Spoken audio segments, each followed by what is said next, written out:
Buying real estate in the communist country sounds tempting, right? Affordable housing, government-stabilized prices, maybe even beachfront property for the price of a second-hand car. But before you go dreaming about your cozy communist condo, let's ask a big question. Is it a smart move? First, let's address the elephant in the room, or should I say the elephant in the prefabricated concrete apartment block. Why is housing in some communist countries so cheap? Well, it's government control. The state often sets housing prices or subsidizes real estate to make it affordable for citizens. Sounds great until you realize the state also controls who can buy, sell, or even inherit that property. It's like monopoly, but the government holds all the cards. Also, mass construction. During the Soviet era and beyond, many communist countries focuses on building as much housing as possible, prioritizing quantity over quality. Cheap material, cheap housing. Ownership restrictions. In some countries, foreign buyers can't legally own land or property outright. Instead, you might get a 99-year lease or less.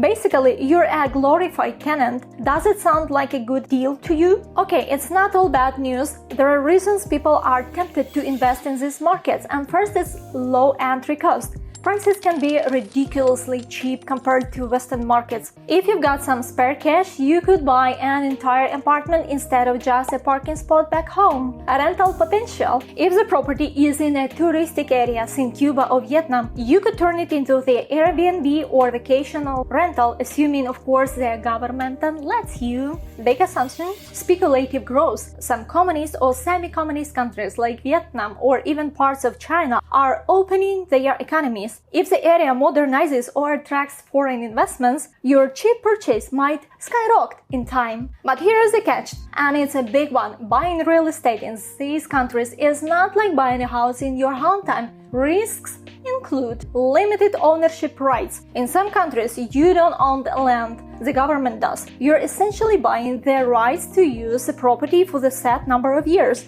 Imagine sending your savings only to watch your lease run out. Incredible government policies. A new policy or political shift could devalue your property overnight. Oh, and good luck arguing with the government. They are not exactly known for their customer service. Poor infrastructure. Cheap housing often comes with a sketch, bad roads, unreliable utilities, or an apartment so thin your neighbor's cough echoes through your living room. Sure, it's cheap. Is it livable? Resale challenges. Selling your property can be tricky, especially if foreigners face restrictions or the local market lack demand. You could be stuck with a property no one wants, kinda like that treadmill you swore you'd use. Let's take a closer look at the few countries. Cuba. Housing is affordable, but foreigners can't own property outright. Plus, the market is tightly regulated, so turning a profit is harder than finding a buy.